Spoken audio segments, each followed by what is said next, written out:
na may gobyerno sa lungsod ng Maynila na masasandalan ninyo 24 oras. Nandito sa harapan natin, itong dalawang tulongges na to, ito po'y tulongges ng gobyerno naman. Ito po'y bahagi ng pamahalaang lungsod ng Maynila. Kasama naming empleyado, bahagi ng gobyerno ng ating syudad. Ang araw na ito, hindi na po sila bahagi ng gobyerno ng Maynila. Walang second chance. Hindi po ito magsyota, relasyon na magsyota.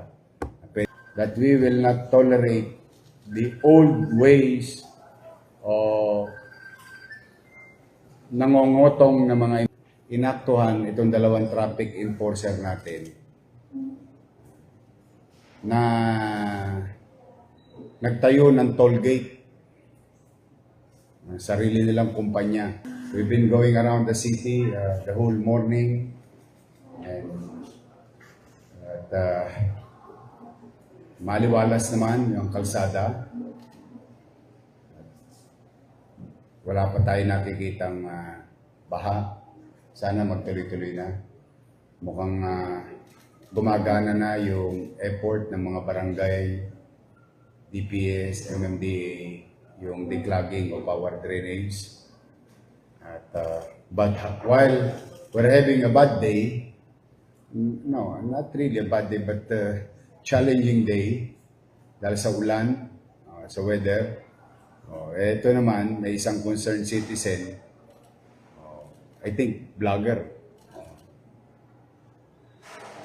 inaktuhan. Yan ang pinakamasarap. Inaktuhan itong dalawang traffic enforcer natin na nagtayo ng toll gate. Sarili nilang kumpanya. May toll gate. Kitang-kita sa video na hinaharbatan o kinokotongan yung isang truck driver sa may Lacson. Immediately, about 6 a.m. today, I requested the Director Dennis Biahe to call the attention of these two enforcers. Now, nandito sa harapan natin, itong dalawang tulongges na to, hindi po ito tulongges na pakalat-kalat sa kalsada. Ito po'y tulongges ng gobyerno naman. Ito po'y bahagi ng pamahalaang lungsod ng Maynila. Kasama naming empleyado, bahagi ng gobyerno ng ating syudad. As I guarantee our people that we will not tolerate the old ways o nangongotong na mga enforcer, kasi dinidisiplina ko na kalsada, nililinis natin. Dapat kami rin naglilinis, kami rin sa side namin. Okay, thanks to the concerned citizen na binidyohan, walang kawala. Huli. Ngayon, nandito si Director Dennis Biahe ng MTPB. At itong dalawang ito, nasa harapan nyo, doon sa biktima. Ito naman po para tuluyang magtino lahat. Doon sa biktima na truck driver. Hinihikayat ko po kayong mag-file ng complaint. Criminal complaint. Now, habang inihintay namin kayo, ito po ang aksyon ng pamahalaang lungsod. Ngayong araw na ito, hindi na po sila bahagi ng gobyerno ng Maynila. As I have said and directed, one strike policy. Walang second chance. Hindi po ito magsyota, relasyon na magsyota. Pwede magpatawad. Dahil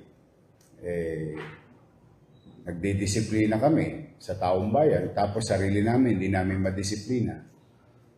Hindi naman fair yun sa taong bayan. Ito na po, binawi na uniforme nila, ID nila, at ito po, tinanggal ng opisyal ng direktor ng MTPB.